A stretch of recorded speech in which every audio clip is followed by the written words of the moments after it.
Hola y bienvenidos a este vídeo de introducción al sistema de transcripción prosódica SP-TOBI. ¿Qué es el SP-TOBI?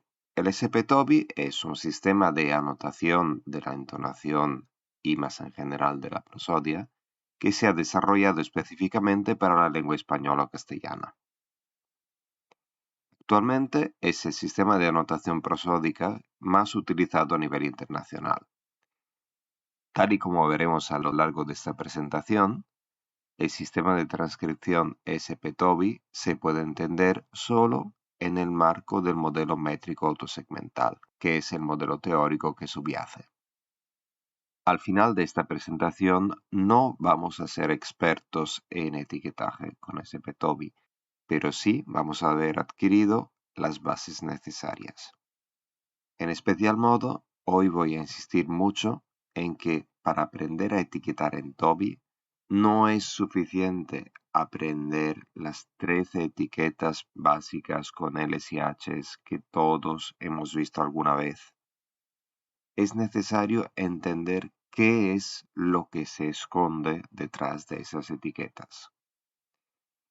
Por eso, la parte más importante de esta charla va a ser dedicada a explicar cuál es el modelo teórico que subyace a la transcripción prosódica con SP-TOBI. Nuestro objetivo, como hemos dicho, es el de familiarizarnos con un sistema de anotación o transcripción de la entonación que es el SP-TOBI. Antes de ponernos a ello, hay que dejar bien claras algunas cosas. En primer lugar, tenemos que ser conscientes de que el SP-TOBI no es el único sistema de transcripción, hay otros, pero el SP-TOBI tiene dos ventajas. Por un lado, es el que más se utiliza internacionalmente y por el otro lado, es el que tiene un planteamiento fonológico más desarrollado. Como hemos dicho anteriormente, no podemos etiquetar, anotar o transcribir en SP-TOBI así como así. Tenemos que entender la teoría métrico-autosegmental que hay detrás. Si no entendemos algunos elementos básicos de la teoría métrico-autosegmental, vamos a cometer fallos garrafales a la hora de transcribir. Esta presentación está estructurada en tres grandes apartados. En primer lugar, vamos brevemente a recordar qué es la entonación y para qué se utiliza. La segunda parte, que es la más densa, es la donde nos vamos a ocupar de lo que no se ve habitualmente cuando se transcribe en TOBI, es decir, vamos a explicar el modelo teórico que tenemos que dominar para utilizar este sistema de transcripción. Finalmente, vamos a describir nuestro sistema TOBI con algunos ejemplos y al final vamos a resumir lo que hemos dicho. Vamos a empezar recordando qué es la entonación. La entonación, como sabemos, es la melodía que caracteriza los enunciados que pronunciamos. Desde el punto de vista articulatorio, las variaciones melódicas del habla se corresponden con variaciones en velocidad de vibración de las cuerdas vocales de los hablantes.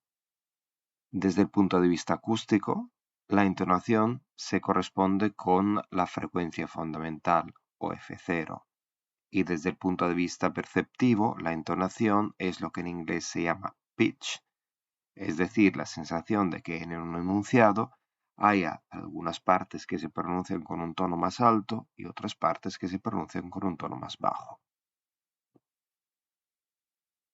Como vemos en esta figura, las variaciones de frecuencia fundamental se representan gráficamente mediante las curvas entonativas, que dibujan la evolución de las variaciones melódicas a lo largo de una emisión vocal. Ahora bien, ¿para qué sirve la entonación? En las lenguas entonativas, como el español, la modulación de F0 es uno de los correlatos acústicos del acento léxico, que seguramente sea el más importante de ellos. Por ejemplo, si consideramos dos palabras como última y ultima, que constituyen un par mínimo acentual, podemos notar que uno de los rasgos acústicos que permiten diferenciarlos es la presencia de un pico tonal alineado con la sílaba tónica de cada palabra. y que permite identificar de forma perceptiva su prominencia prosódica. De hecho, si escuchamos las dos palabras atentamente como vamos a hacer ahora, nos damos cuenta de que la sílaba tónica en cada caso es la más alta. Última. Última. La segunda función lingüística importante de la entonación es la función pragmática. La función pragmática se centra en la expresión de la intención comunicativa de lo que el hablante pretende obtener con su enunciado. En la figura que tenemos en pantalla en este momento, podemos observar cómo la palabra marina puede pronunciarse con diferentes curvas melódicas según la intención de la frase. En este caso tenemos primero una frase interrogativa que sube al final, una frase exclamativa que tiene su pico en la sílaba tónica, una frase declarativa de obviedad que tiene un movimiento de subida, bajada, subida, y un vocativo insistente. Vamos ahora a escuchar las 4 realizaciones de la palabra marina. Marina, Marina, Marina, Marina. Nos ha quedado perfectamente claro a todos que cada una de las realizaciones de la palabra marina tiene un significado pragmático diferente y somos conscientes de que ese significado pragmático diferente se ha vinculado a través de la curva entonativa. Las variaciones tonales, además, tienen una función demarcativa, que se expresa a través del fraseo prosódico, es decir, nos dicen dónde empiezan y dónde acaban las grandes unidades que conforman nuestro discurso. De esta forma, las variaciones de F0 contribuyen a segmentar los enunciados en unidades más pequeñas para facilitar la comprensión. Ahora bien, los límites de las frases prosódicas de esas unidades del discurso se suelen marcar con inflexiones tonales, de tipos diferentes, pueden ser ascendentes, descendentes, sostenidas, complejas. Da igual, en este momento nos interesa saber que los límites de las unidades se marcan con F0. Las variaciones tonales también ayudan a deshacer ambigüedades sintácticas. Por ejemplo, el enunciado que tenéis en esta pantalla, la vieja lanza la amenaza, es ambiguo, en el sentido de que puede querer decir la señora mayor pronuncia la admonición, como veis en la parte izquierda de la pantalla, o la antigua alabarda la pone en peligro, donde la de la pone en peligro es la persona que está tirada en el suelo.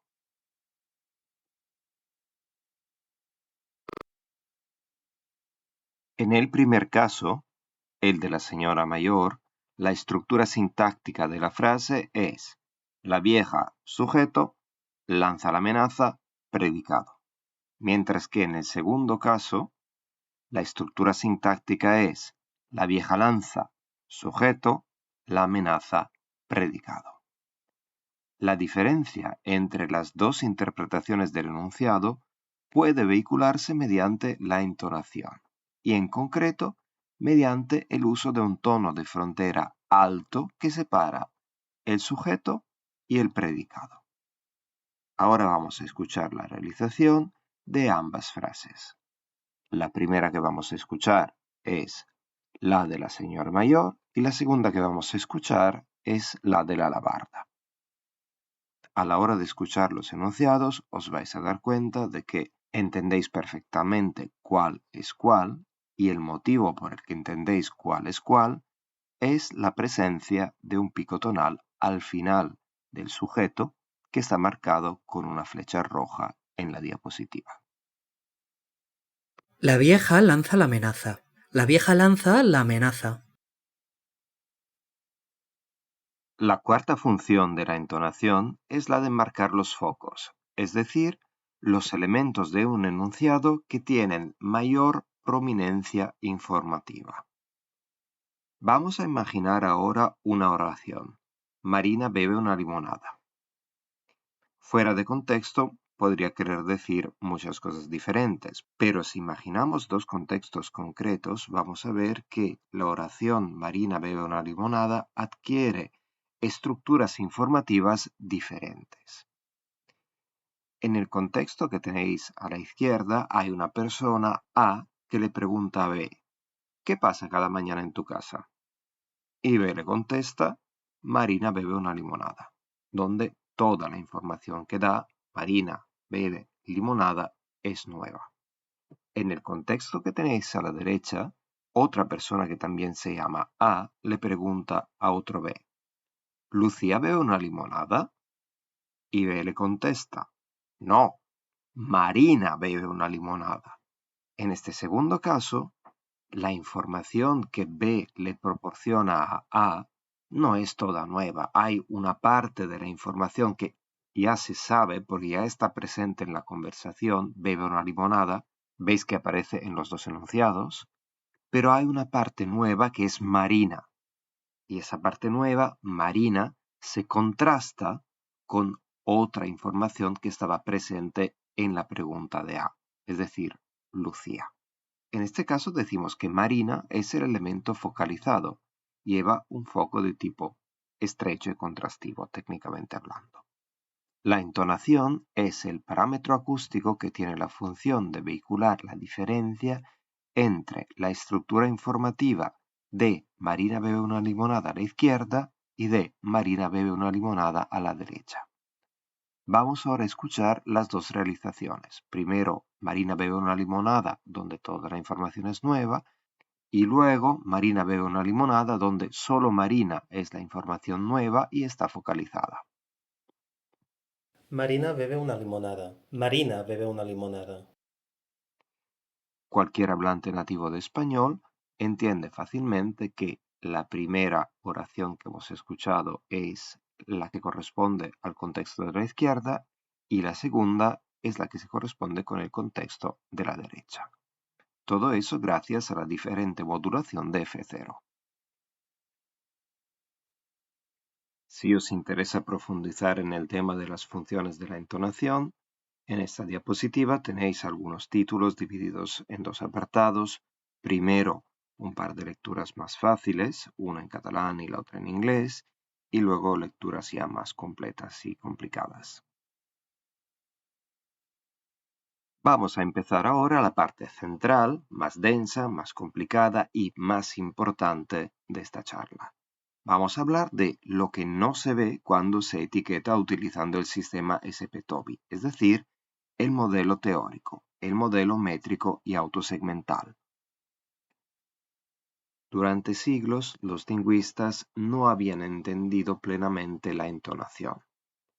La entonación se había considerado tradicionalmente hasta el siglo XIX como un elemento meramente expresivo, pero en el siglo XX los lingüistas se dieron cuenta de que la entonación era algo más. La entonación era un módulo de la gramática de toda una familia de lenguas que son las lenguas entonativas, entre ellas el español. A partir del siglo XX, los estudios sobre este módulo de la gramática de la fonología han ido creciendo paulatinamente. Y a finales de los años 90 del siglo XX ha habido una verdadera profusión de estudios entonativos. Ahora bien, los estudios sobre la entonación se han llevado a cabo desde perspectivas teóricas diferentes. En esta presentación, como hemos dicho antes, adoptamos el modelo métrico autosegmental, o AM, que fue impulsado desde finales de los años 70 por personas como Goldsmith, Gussenhoven, Ladd, Pierre Humbert y muchos más. En la actualidad, este marco teórico es el más utilizado y el que se ha empleado para describir la entonación de más lenguas del mundo, pero previamente había habido otras propuestas como el análisis por configuraciones o escuela británica a la que pertenecía también Tomás Navarro Tomás, uno de los primeros en estudiar científicamente la entonación del español, el análisis por niveles, también conocido como escuela americana, la escuela holandesa o IPO, el modelo de Aix-en-Provence y algunos más. En el panorama de estudios sobre la entonación, quien quiera acercarse al estudio de la entonación española tiene que recordar algunos nombres destacados. El primero de ellos, sin duda, es el de Tomás Navarro Tomás, autor del Manual de Entonación Española y primer lingüista en estudiar la entonación del español desde el punto de vista científico. Navarro Tomás no utilizaba el modelo métrico autosegmental como marco de referencia, sino que utilizaba los conceptos de la escuela británica.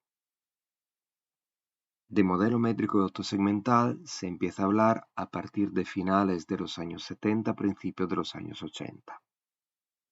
En ese momento histórico, por una parte, John Goldsmith propuso un tipo de fonología que se llama fonología autosegmental, y por el otro lado, Janet Pierre Humbert fue la primera en su tesis doctoral en aplicar todos los conceptos de base del modelo AM al estudio de la fonología entonativa y de la fonética de la entonación de la lengua inglesa.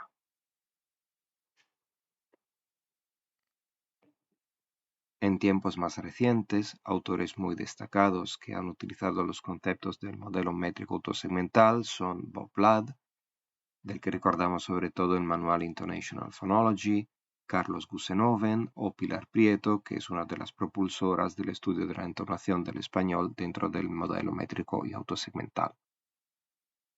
El modelo métrico autosegmental, o AM, se llama así porque analiza la entonación a partir de dos componentes principales.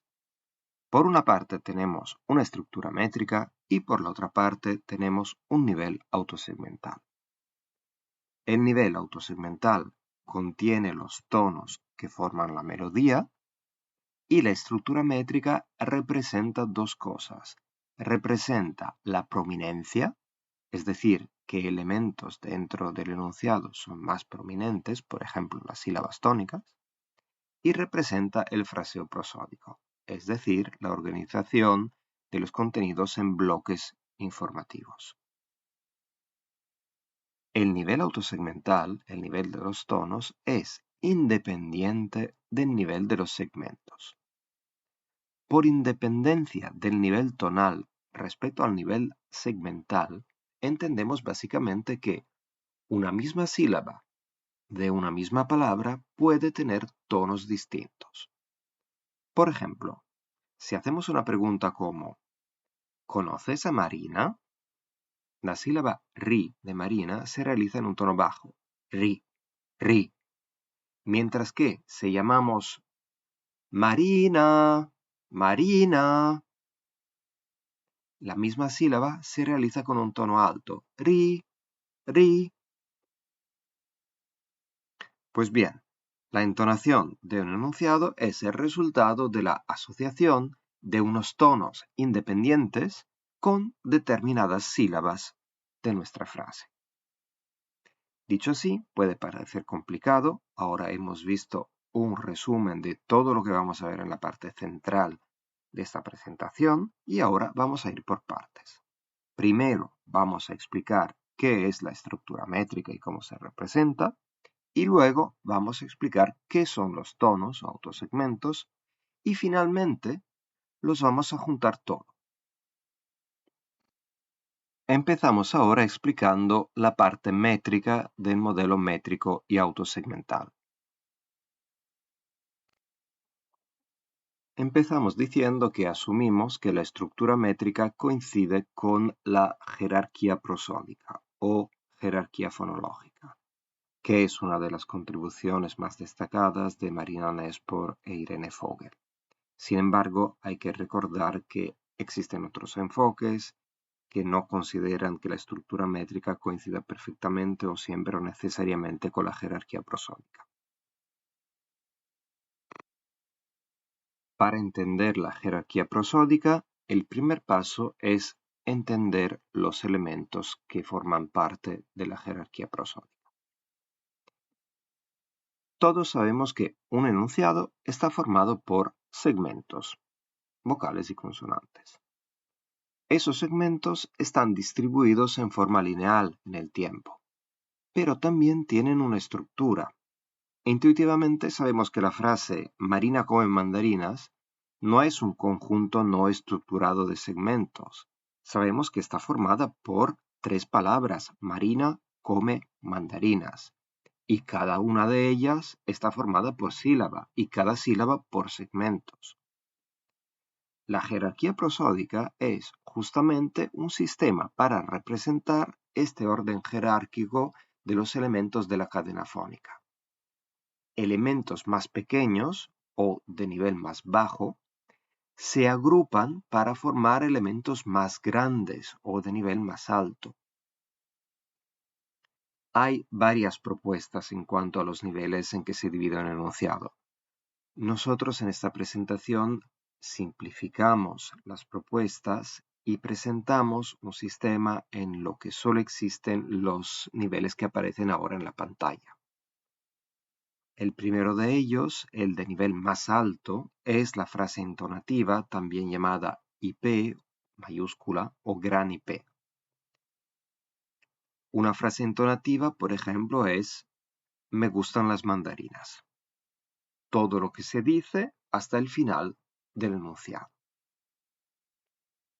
Para entender la frase intermedia, podemos considerar un ejemplo de frase entonativa compleja, como por ejemplo: me gustan las mandarinas, las naranjas, los limones, las fresas y los arándanos.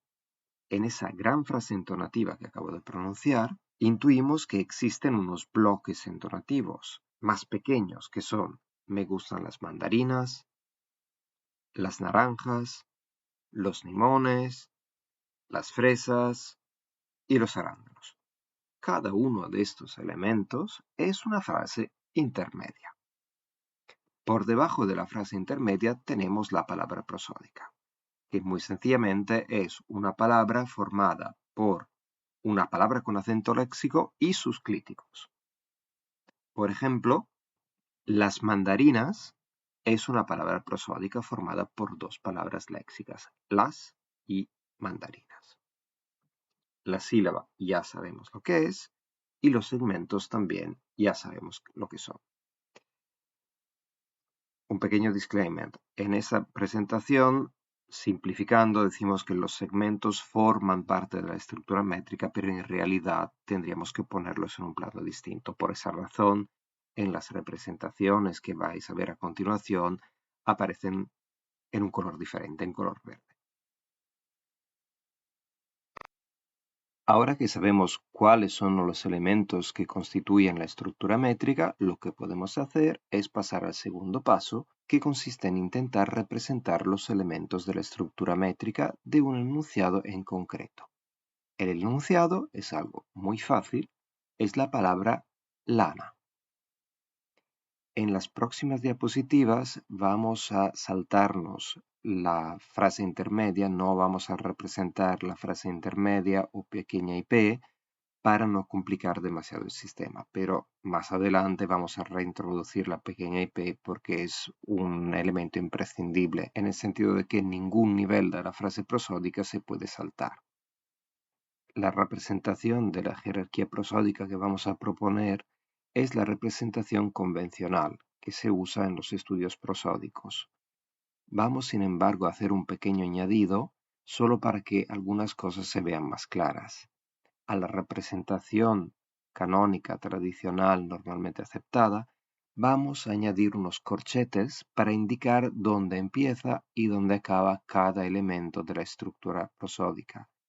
Dicho de otra forma, vamos a utilizar los corchetes para indicar los márgenes izquierdo y derecho de cada constituyente de nuestra jerarquía prosódica.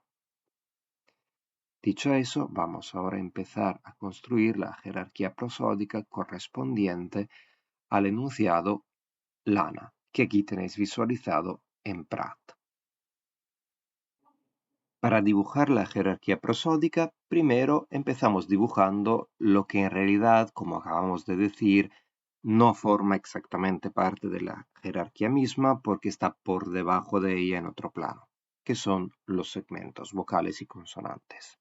Como hemos dicho antes, utilizamos el color verde para los segmentos justamente para que se entienda que están en otro plano y no en el mismo plano de la jerarquía prosódica.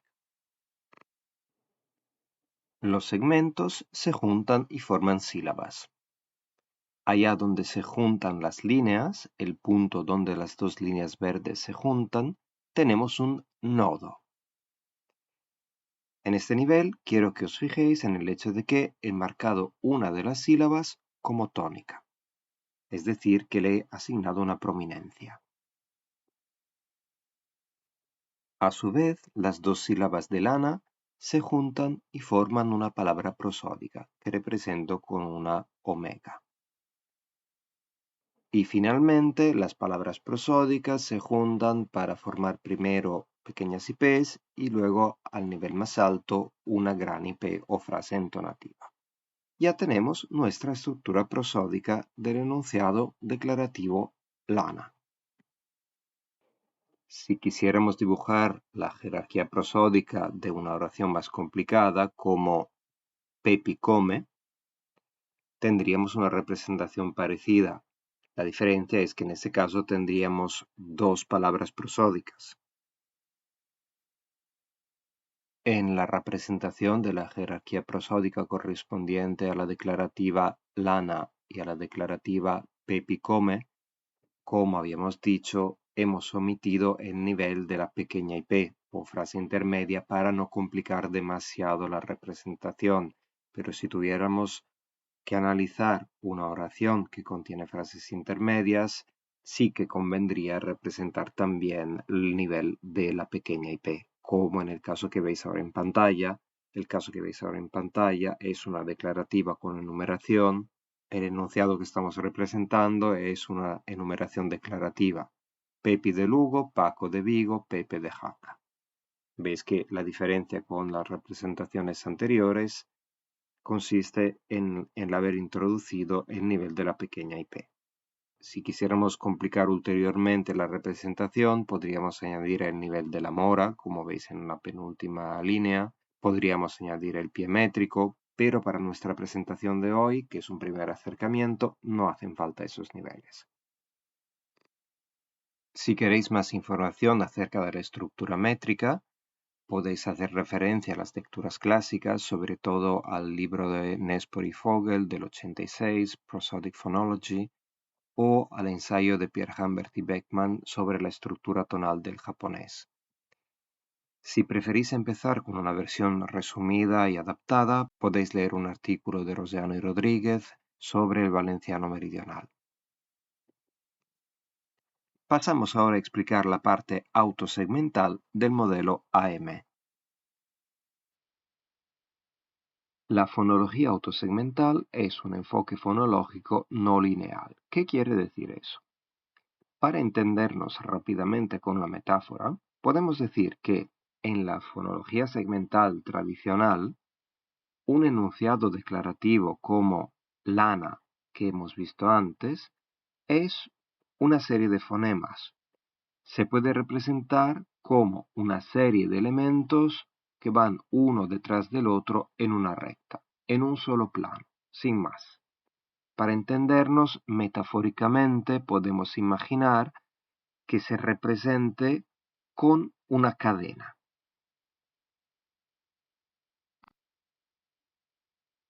En un enfoque no lineal, que se desarrolló en un primer momento para representar las lenguas tonales, pero que ahora utilizamos también para las lenguas entonativas, un enunciado no es sencillamente una recta, no se limita a un plano, sino que contiene elementos de varios planos que se sincronizan.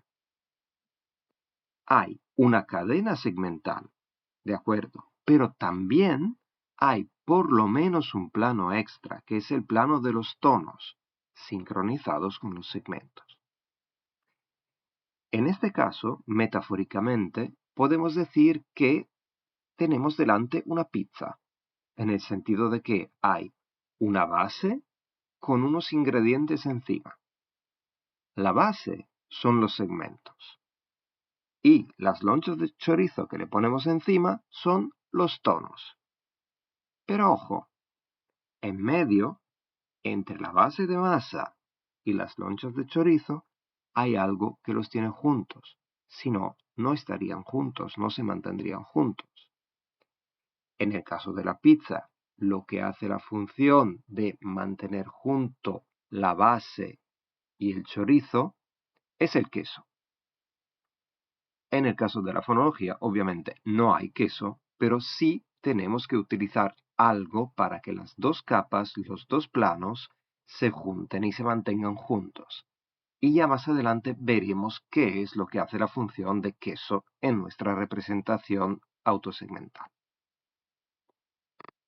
Muy bien, podemos dar por descontado que sabemos que son los segmentos, es decir, la base de nuestra pizza, las vocales y consonantes para entendernos.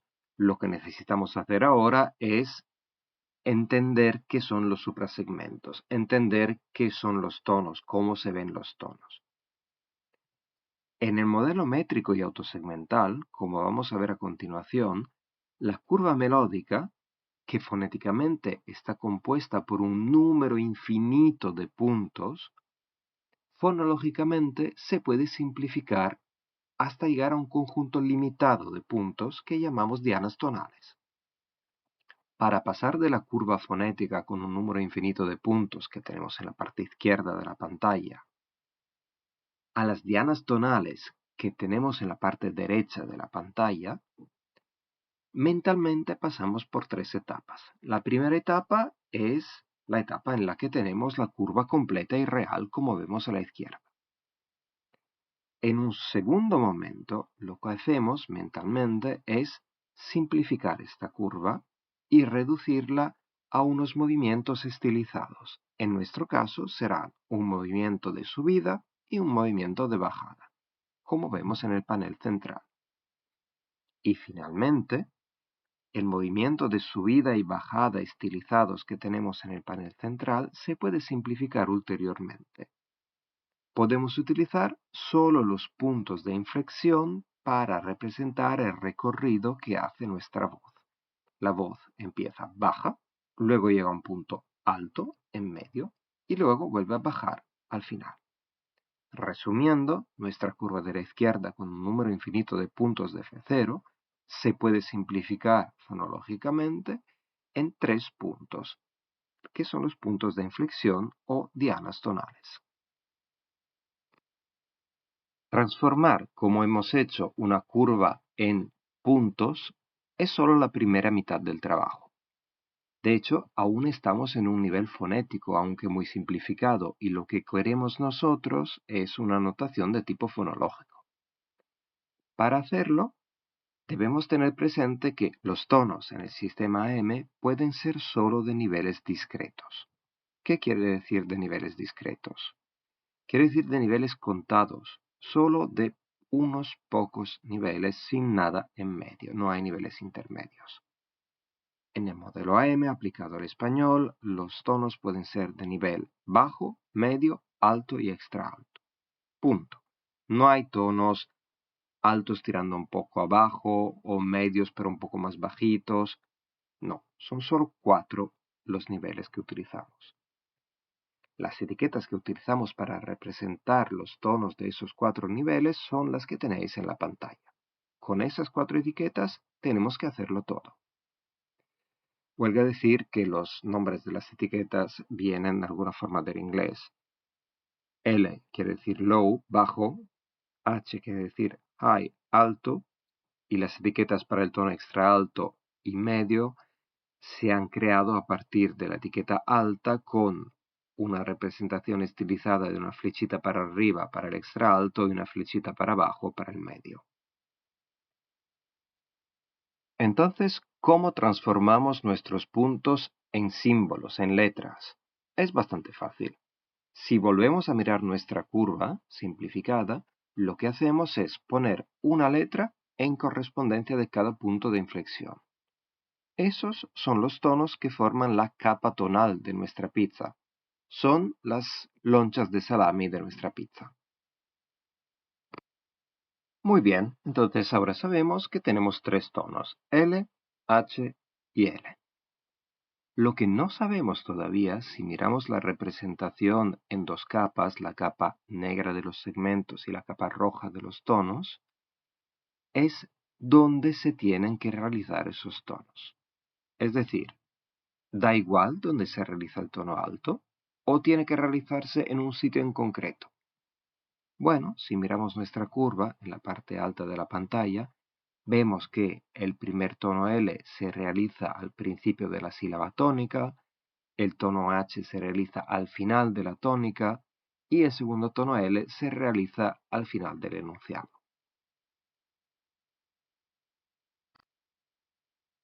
Que los tonos no se puedan realizar en cualquier sitio, sino que tengan que estar en un punto determinado de la cadena fónica, es una idea clave del modelo AM. De hecho, es la idea más importante quizás del modelo AM. Lo que se observa es que, en general, los tonos suelen asociarse con sílabas que ocupan posiciones destacadas, prominentes en la estructura prosódica. En español, las sílabas de este tipo son básicamente de dos tipos. Tenemos las sílabas tónicas y las sílabas que se encuentran en las fronteras, es decir, en las posiciones iniciales o finales de unidades prosódicas de los niveles más altos de la jerarquía, es decir, la frase entonativa o gran IP y la frase intermedia o pequeña IP. Los tonos que se acaban asociando con las sílabas tónicas se llaman acentos tonales, o en inglés pitch accents. Los tonos que se asocian con las fronteras de las unidades prosódicas se llaman tonos de frontera, o en inglés boundary tones. Así, de esa manera, la entonación de un enunciado es el resultado del concatenamiento de una secuencia de acentos tonales y tonos de frontera. En un contorno entonativo bien formado debe haber al menos un acento tonal y un tono de frontera final. Ahora vamos a hablar de formalidades, de convenciones. ¿Qué símbolos utilizamos en el SPTOBI para representar los diferentes movimientos tonales? Los acentos tonales se representan con letras, Ls y Hs y un asterisco. Los tonos de frontera final de IP se representan con letras seguidas por un símbolo de porcentaje. Los tonos de frontera final de pequeña IP de frase intermedia se representan con una letra seguida por un guioncito. Los tonos de frontera inicial de IP no se representan en el sistema SPTOBI porque no son fonológicos, no son contrastivos, no son distintivos. Sin embargo, puede ser que alguna vez los veáis representados. En ese caso se pone el símbolo de porcentaje delante a la izquierda de la letra. Y los tonos de frontera inicial de pequeña IP directamente nunca se representan porque no son contrastivos, distintivos o interesantes nunca.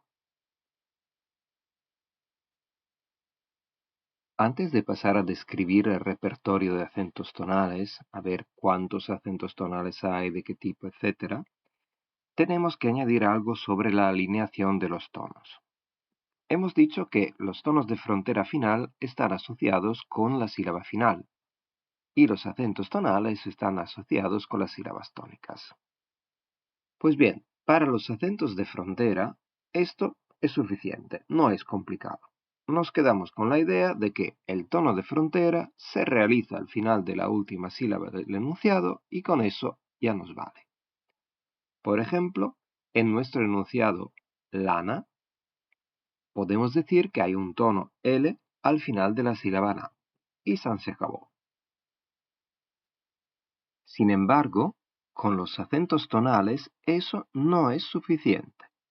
En el caso de los acentos tonales hay que ser más exactos. No es suficiente decir que se alinean con un punto, sino que hay que mirar exactamente dónde se realizan las dianas tonales, dentro de la sílaba tónica o dentro de las sílabas adyacentes.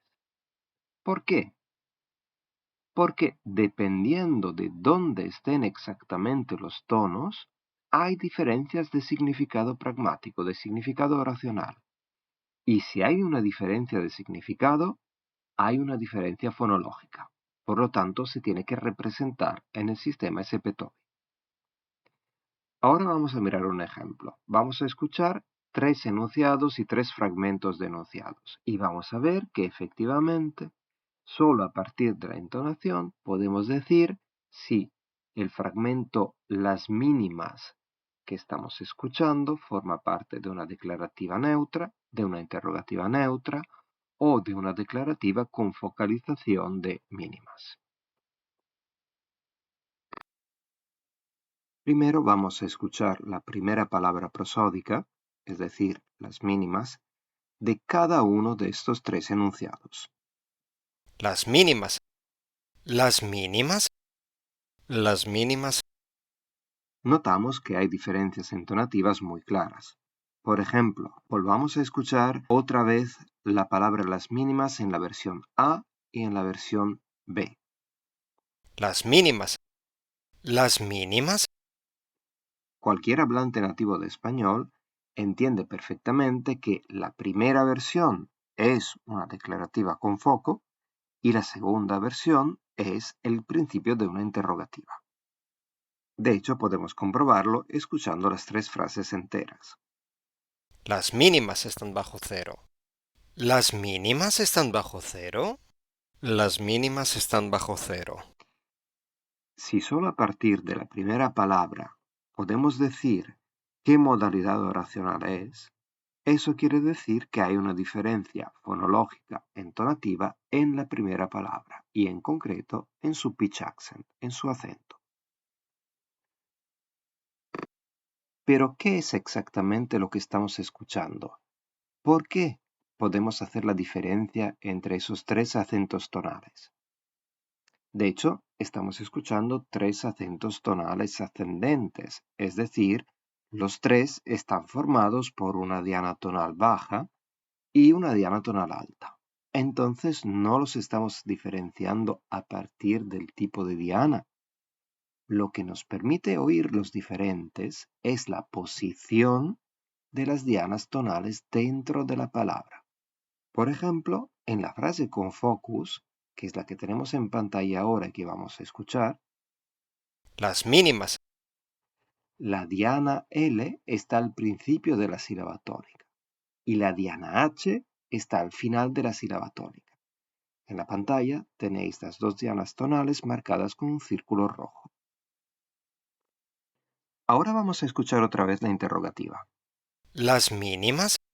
Lo que oímos y que vemos ahora en pantalla es que ambas dianas están en una posición diferente. La diana L ya no está al principio de la tónica, está al final de la tónica. Y la diana H ya no está al final de la tónica, sino que está en algún punto de las postónicas. Y pasamos ahora a la declarativa de foco ancho. Vamos a escuchar primero el fragmento inicial. Las mínimas. Una vez más, ambas dianas están en posición diferente. En la declarativa de foco ancho, la diana L está al principio de la tónica, pero la diana H está después, en algún punto de las postónicas. Lo que acabamos de ver es el conocido triple contraste de alineación de las dianas L y H en los acentos tonales ascendentes del español peninsular central. Los 3 acentos tonales son fonológicamente diferentes y por lo tanto se representan con 3 etiquetas diferentes, que son las que vemos en rojo. Ya sabemos qué quieren decir las 3 etiquetas, lo que nos falta entender ahora es qué quiere decir cada elemento de las 3 etiquetas.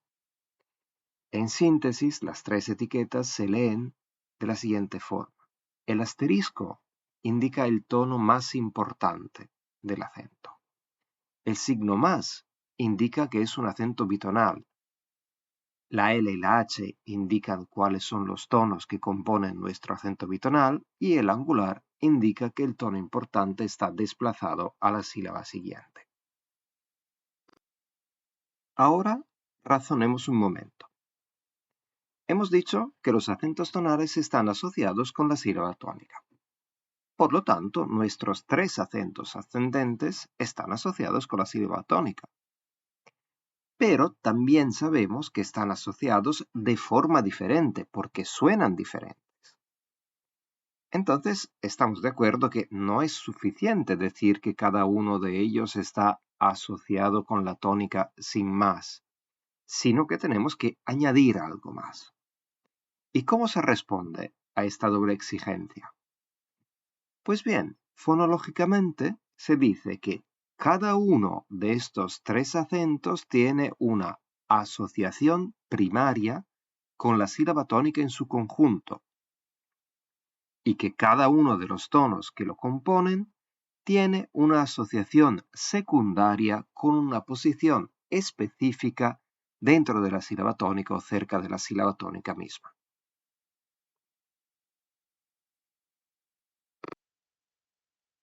Para entender la importancia de las asociaciones, tenemos que volver a nuestra metáfora de la pizza. Las asociaciones son el queso, es decir, son lo que junta la base, es decir, los segmentos, con las lonchas de chorizo, que son nuestros tonos. Vamos a ver ahora un ejemplo concreto de cómo funcionan las asociaciones primarias y secundarias. Vamos a volver al ejemplo de nuestra palabra lana y vamos a ver cómo está asociado el acento tonal L más H asterisco con la sílaba tónica la. En general, podemos decir que el tono L más H asterisco está asociado en su conjunto con la sílaba tónica y los dos tonos que lo componen están asociados de la siguiente manera. El tono L tiene una asociación secundaria con el margen izquierdo de la sílaba tónica, es decir, que está al principio de la sílaba, y el tono H tiene una asociación secundaria con el margen derecho de la tónica, es decir, está al final de la tónica. Vamos a ver ahora, pasito a pasito, cómo se representa. En el primer paso, tenemos nuestra sílaba tónica arriba y nuestro pitch accent abajo. El siguiente paso consiste en decir que los dos tonos que componen el acento, además de ser dos tonos individuales, también funcionan como una entidad única, que no van por suelto. Para eso, se dice que los dos tonos funcionan como un nodo que llamamos alfa y que representamos de la forma que veis ahora en pantalla.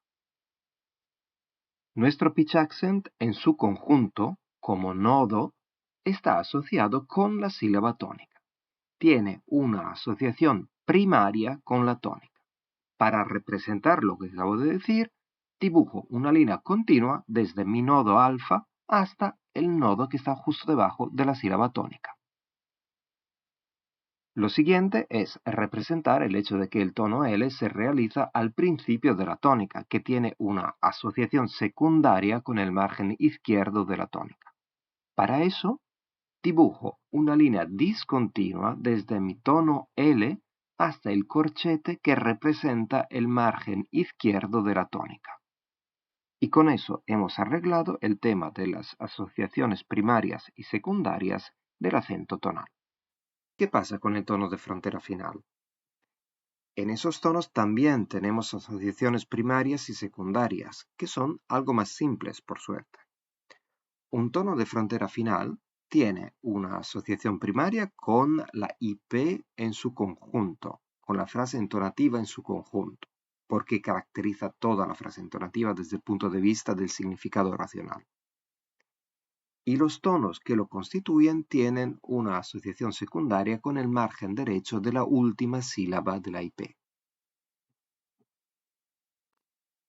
Por ejemplo, el tono final bajo de nuestra palabra lana, que hemos utilizado como ejemplo, proyecta un nodo alfa que tiene una asociación primaria con la IP. Veis que la línea continua acaba en el nodo que está justo debajo de la etiqueta IP y tiene una asociación secundaria con el margen derecho de la última sílaba de la IP.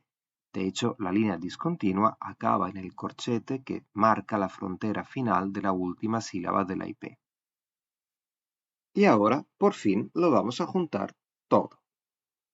El contorno entonativo de la palabra lana, que hemos estado analizando hasta ahora, se representa de la manera que veis en la pantalla. Esto que estamos viendo ahora es muy importante. Es muy importante porque si queremos transcribir la entonación con el sistema SP-TOBI, tenemos que saber qué es lo que estamos haciendo realmente. Transcribir con TOBI no es sencillamente poner unas etiquetas a los movimientos tonales. Significa aceptar que la que vemos aquí ahora, esta representación fonológica del contorno, es lo que queremos indicar cuando utilizamos las etiquetas TOBI. Las etiquetas que vemos en la última línea en rojo, que son las que utilizamos, son solo una simplificación de la estructura que hay detrás. Y nosotros no podemos utilizar las etiquetas de forma mecánica. Tenemos que saber qué estamos haciendo, tenemos que ser conscientes de que estamos asumiendo una representación fonológica que se expresa de forma sintética a partir de las etiquetas TOBI. Como conclusión de este apartado, os voy a dejar unas indicaciones bibliográficas. Hay algunos títulos más fáciles, más pensados para estudiantes, que podéis leer para entender este tipo de representación. Y luego hay los clásicos, que son menos fáciles de entender. El clásico más clásico de todos, sin duda, es el libro International Phonology de Bob Ladd. Si queréis un texto más ágil, podéis leer la descripción del modelo métrico autosegmental que hizo en 2022 Amalia Arbaniti. Pasamos ahora a explicar lo que se ve en las anotaciones hechas con el sistema SP-TOBI, es decir, la última línea de la representación compleja que hemos visto antes, la que contiene las etiquetas. En esta tercera parte de la charla vamos a intentar presentar el proceso que sigue un lingüista cuando quiere transcribir la entonación del enunciado con el sistema SP-TOBI. Vamos a dividir esta tercera parte en subapartados. Primero vamos a presentar una rápida historia del sistema. Luego proponemos un ejemplo fácil de anotación de un enunciado. Y finalmente, para no alargar demasiado la charla, en vez de explicar de una en una las 3 etiquetas principales del SP-TOBI, os voy a remitir a materiales donde podéis encontrar una explicación detallada. El sistema TOBI, en inglés quiere decir Tones and Break Indices, tonos e índices de frontera, es una herramienta para la anotación prosódica de datos de corpus basada en el modelo métrico y autosegmental. Diferentes lenguas del mundo han desarrollado esta herramienta, como el alemán, el inglés, griego, japonés, neerlandés, entre muchas otras. Disponer de una herramienta que en estos momentos se ha convertido en un estándar internacional facilita el compartir datos transcritos entre los miembros de la comunidad científica, pero también la comparación entre el español y otras lenguas. La primera versión de este sistema aplicado al español, conocida como SP-TOBI, apareció en Sosa 1999 y Beckman et al. 2002. Desde entonces ha habido múltiples experimentos que se han llevado a cabo en el marco de la fonología de laboratorio que han permitido refinar el sistema y adecuarlo también a otras variedades dialectales del español. Cabe remarcar una cosa importante, que mientras el alfabeto fonético del AFI es idealmente el mismo para todas las lenguas del mundo, los sistemas TOBI son diferentes entre una lengua y otra. Aquí tenéis algunas obras que se consideran clásicas en el desarrollo histórico del sistema SP-TOBI. Pasamos ahora a ver en qué consiste una anotación TOBI. La anotación prosódica de un enunciado mediante el sistema SP-TOBI consiste en un fichero de sonido a partir del cual se han extraído, normalmente con Pratt, el oscilograma, la curva de frecuencia fundamental y 5 niveles de notación. Son 5, pero a menudo se omite alguno de los niveles por cuestiones de espacio.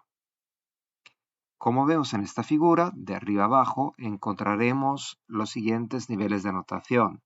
El nivel de la transcripción ortográfica, el nivel de la transcripción fonética, el de los índices de frontera, el nivel de transcripción tonal y por último el nivel misceláneo. Vamos a verlos rápidamente de uno en uno. En la tira ortográfica tenemos la transcripción ortográfica del enunciado separada por palabras ortográficas. Se siguen las convenciones ortográficas generales del español en cuanto a puntuación, uso de mayúsculas, etc. En el nivel fonético tenemos una transcripción fonética por sílabas mediante el alfabeto fonético internacional. En la tira de los break índices o índices de frontera se utilizan números de 0 a 4 para indicar el grado de cohesión entre las diferentes palabras ortográficas. El 0 se utiliza para indicar la frontera entre un clítico y la palabra acentuada a la que se apoya. El 1 indica la frontera final de una palabra fonológica. El 2 en verdad no se suele utilizar. Se utiliza muy poco cuando se quiere indicar que se percibe algún tipo de frontera, pero no estamos seguros de si es una frontera prosódica importante o no. El 3 indica el final de una frase intermedia o pequeña IP y el 4 se pone al final de una frase entonativa o grande IP. La tira tonal contiene la transcripción de la entonación del enunciado. Vamos a encontrar ahí las unidades tonales, es decir, los acentos tonales y los tonos de frontera que integran el contorno entonativo. Dentro de muy poco vamos a ver el repertorio de los principales tonos que se han documentado en algunas variedades de español. En esta presentación no hay tiempo suficiente para detallar las diferentes etiquetas que utilizamos para transcribir la entonación del español. En esta pantalla tenéis las etiquetas más comunes que se utilizan para el español peninsular, pero también hay otras variedades de español donde se utilizan otras etiquetas porque hay otros contrastes fonológicos tonales. Si estáis interesados en tener más información sobre otras variedades de español, os remito a la lectura del libro editado por Prieto y Roseano en 2010, Transcription of the Intonation of the Spanish Language. Si os interesa tener solo una visión general de las que son las etiquetas más comunes para el español peninsular, que son las que tenéis ahora en pantalla, en la descripción del vídeo vais a encontrar el enlace a un documento donde se detallan las descripciones fonéticas de estos acentos tonales, de estos tonos de frontera final de grande IP y de tonos de frontera final de pequeña IP. Si queréis descargar el documento antes de seguir escuchando esta presentación, podéis parar la presentación y descargarlo. Antes de continuar con la presentación, es importante saber que en los estudios de fonología entonativa se suele hablar de configuración nuclear para indicar la combinación del último acento tonal de una IP y del tono de frontera final correspondiente. La configuración nuclear suele contener la información pragmática más importante, es decir, que nos hace entender, por ejemplo, si una frase es declarativa o interrogativa. Y finalmente, en la tira miscelánea se suelen apuntar las incidencias, risas, tos, ruidos, cuestiones relacionadas con la velocidad de habla, cualquier cosa que sea relevante para la interpretación de lo que se ve. Pasamos ahora a realizar un etiquetaje paso a paso. Ya sabemos que la transcripción de la entonación del enunciado se fundamenta en la idea de que la curva del contorno entonativo se puede simplificar y reducir a un número discreto y limitado de puntos tonales destacados o puntos de inflexión o dianas tonales, como se quieran llamar. Estos puntos, a su vez, pueden señalarse con etiquetas que indican su posición en el eje horizontal, que hace referencia al tiempo, y en el eje vertical, que indica la altura de los tonos. Por ejemplo, imaginemos que queremos analizar esta interrogativa total del español de Cataluña. En el español de Cataluña, las interrogativas totales pueden estar encabezadas por la partícula átona que. La interrogativa suena de esta forma. ¿Qué me la regalas? Pues bien, lo primero que tenemos que hacer es crear un TextGrid de Prat con 4 tiras, 2 de intervalos y 2 de puntos. Solo 4 porque nos saltamos a la brava la tira 5, la miscelánea, para no ocupar demasiado espacio. Y en las primeras dos tiras ponemos la transcripción ortográfica por palabras y la transcripción fonética por sílabas. El siguiente paso es predisponer en la tira de los break indices una barrita al final de cada palabra morfológica, es decir, de cada clítico o de cada palabra acentuada. Dentro de esas barritas que están marcadas en rojo en la pantalla, vamos a escribir los índices, los números de 0 a 4 que hemos visto anteriormente. Ahora ponemos los índices. Ponemos un 0 al final de cada clítico y pondríamos un 1 al final de cada palabra fonológica. En este caso, como solo hay una palabra fonológica que llevaría un 1, pero coincide con la frontera final de grande IP, escribimos un 4. Ponemos solo el 4 porque siempre pongo solo el índice de nivel más alto. Ahora seguimos con la tira número 4, la tira de los tonos. En primer lugar, ponemos las barritas verticales. En principio, es decir, si no hay fenómenos raros como las desacentuaciones, ponemos una barra vacía en cada sílaba tónica. Por convención, se suele poner justo en medio de la vocal tónica. Y también ponemos una barra vacía al final de la gran IP. También pondríamos barras vacías al final de las pequeñas IPs, de las frases intermedias, pero no hay ninguna en este caso. Ahora viene la parte complicada, que consiste en decidir qué etiquetas tonales ponemos. Lo primero es imaginar la versión simplificada del contorno, que prescinda de todas las pequeñas variaciones de F0 que no son relevantes. En este caso, por ejemplo, podemos imaginar que el contorno simplificado de F0 es una línea horizontal que va desde el principio de la frase hasta el principio de la tónica, una bajada de F0 que va desde el principio de la tónica hasta el final de la tónica y una línea horizontal que va desde el final de la tónica hasta el final del enunciado. Es el contorno simplificado que veis representado con una línea discontinua roja. A continuación, nos preguntamos cuántos puntos de inflexión o dianas tonales necesitamos para simplificar ulteriormente nuestra curva. Un poco como si estuviéramos haciendo el juego de juntar puntitos, pero al revés. Los puntos son 4, uno al principio, uno al final y en medio uno en cada uno de los dos codos que la línea hace en correspondencia de la sílaba tónica. Ahora tenemos que decidir de qué nivel son nuestras dianas, si son altas, si son bajas, etc. Para ponerlo fácil podemos preguntarlos, ¿son altas o son bajas? Si son altas será un H, si son bajas será un L. Así, las primeras dos en nuestro caso son altas y las segundas dos son bajas. Pero no es suficiente aún. Tenemos que utilizar aquellos simbolitos que nos dicen dónde están alineados nuestros tonos, es decir, los asteriscos, los porcentajes, etc. El primer tono es porcentaje H, porque es un tono inicial de gran IP y es alto. Luego vamos a prescindir de este tono, porque hemos dicho que en el sistema Toby no se utilizan los tonos iniciales por no ser distintivos, pero de momento lo dejamos. Fijémonos ahora en el último tono, en el tono final. El último tono es L porcentaje, porque es bajo y está al final de la curva.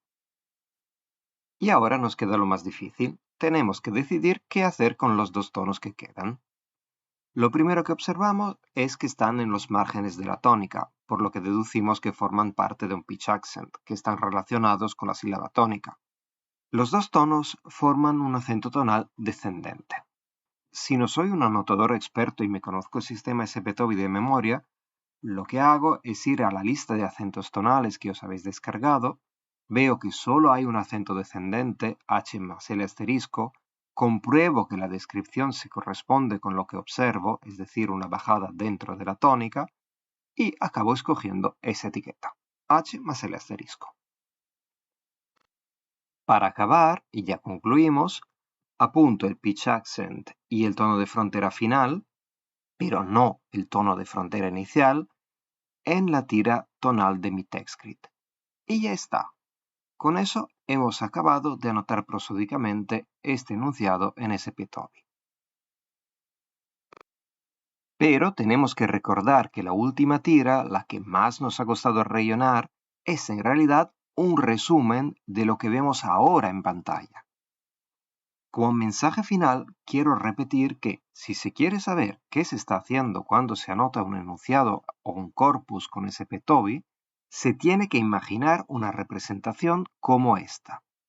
SPTOBI no es solo poner etiquetas en Pratt como una máquina, es entender la estructura fonológica, métrica y autosegmental que está detrás del SPTOBI. Antes de pasar a las conclusiones, es importante subrayar y recordar que el SPTOBI es un sistema de etiquetaje fonológico, no fonético. Las instrucciones que hemos proporcionado para efectuar una transcripción entonativa se fundamentan en la idea de que la realización fonética, lo que podemos ver en la curva entonativa, refleja de forma transparente la estructura fonológica entonativa de la oración, es decir, lo que el hablante tiene en mente cuando emite un enunciado. Sin embargo, el sistema SPTOBI no es un sistema de transcripción fonética, es un sistema de transcripción fonológica, en el sentido de que quiere reflejar solo aquellas diferencias que son distintivas, es decir, diferencias que implican significados semánticos o pragmáticos distintos. Pero hay casos en los que la realización fonética puede alejarse bastante del plan fonológico. Con el fin de efectuar una transcripción fonológicamente adecuada, es necesario saber reconocer los casos de este tipo. Y, en todo caso, a la hora de anotar, se debe preservar el etiquetado fonológico. Si deseamos añadir un etiquetado de tipo más fonético, podemos seguir las propuestas que han sido formuladas en esta dirección en los últimos años, por ejemplo, el IPRA. Lo que tenemos que recordar es que la mayoría de situaciones en las que la realización fonética de los tonos puede diferir de su representación fonológica está provocada por una concentración de tonos diferentes en el espacio de pocos segmentos. Es decir, hay demasiados tonos para pocos segmentos. Esta definición muy flexible incluye tanto los casos que se han descrito como casos de choque acentual, como los casos de truncamiento tonal. Ahora, sin entrar en detalles sobre estos fenómenos, como indicación orientativa básica, podemos decir que hay que vigilar especialmente los casos en los que la última palabra de un enunciado, la que lleva la configuración nuclear, es aguda. Si la palabra que aparece en posición nuclear es aguda, es posible que haya truncamiento tonal, es decir, que el último movimiento tonal no se realice del todo. En este caso, para saber cuál es el patrón fonológico, se debería comparar una oración del mismo tipo con palabras llanas o mejor aún con palabras esdrújulas. La importancia de comparar con palabras esdrújulas se puede entender si observamos los dos ejemplos que tenemos ahora en esta figura. En el de la izquierda, la configuración nuclear L más H*L aparece en su forma canónica, es decir, con todos los movimientos tonales completos, el de subida y el de bajada. En el de la derecha, por el contrario, la bajada final hacia el tono L no se realiza completamente y el tono queda en la franja media de la tesitura del hablante. Si no comparáramos la entonación de la palabra guaraná con la entonación de la palabra médula en el mismo contexto pragmático, podríamos llegar a la conclusión errónea de que el tono de frontera final que observamos en guaraná es un tono medio, que representamos con un signo de admiración y la letra H. Ahora, ¿qué podemos hacer a nivel de anotación cuando nos encontramos con casos de truncamiento tonal? Lo que se ha propuesto, y que va bastante bien, es añadir una tira extra con un etiquetaje fonético. Es importante que el etiquetaje fonético se marque de alguna manera como fonético. Yo propongo utilizar corchetes. De esa forma se entiende que lo que está entre corchetes es fonético y lo que está abajo del todo es fonológico. Añadir una tira con un etiquetaje fonético es útil, por ejemplo, no solo cuando queremos estudiar procesos de truncamiento explícitamente, sino también cuando nos acercamos por primera vez a un fenómeno o a una variedad dialectal desconocida y queremos estudiarlos. Quien quiera profundizar en el tema, aquí tiene un par de referencias sobre la transcripción fonética de la entonación mediante etiquetas parecidas a las que se utilizan en el SP-TOBI. Y ahora sí, pasamos a las conclusiones. Lo que hemos visto en esta presentación es que el SP-TOBI es un sistema fonológico de notación prosódica. Actualmente es el más utilizado a nivel internacional y refleja los presupuestos del modelo AM que hay que conocer para poder utilizar adecuadamente el TOBI. Desde el punto de vista práctico, el sistema de anotación SP-TOBI prevé varios niveles de anotación, normalmente son 5 tiras. En una de esas tiras se utilizan las conocidas etiquetas SP-TOBI para los acentos tonales y los tonos de frontera. Si queréis aprender más, hay muchos materiales a vuestra disposición en Internet. Yo os aconsejo que empecéis con 2 páginas web que están pensadas explícitamente para dar instrucciones más detalladas sobre los sistemas de anotación. Una de ellas es la página que se conoce como Spanish TOBI Training Materials y la otra es la guía multimedia de prosodio del español.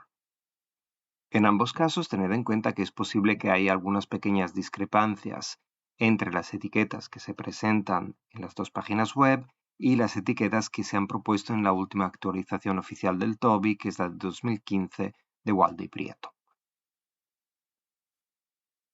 Y finalmente, aunque muy rápidamente, es importante recordar algunos principios para evitar errores comunes.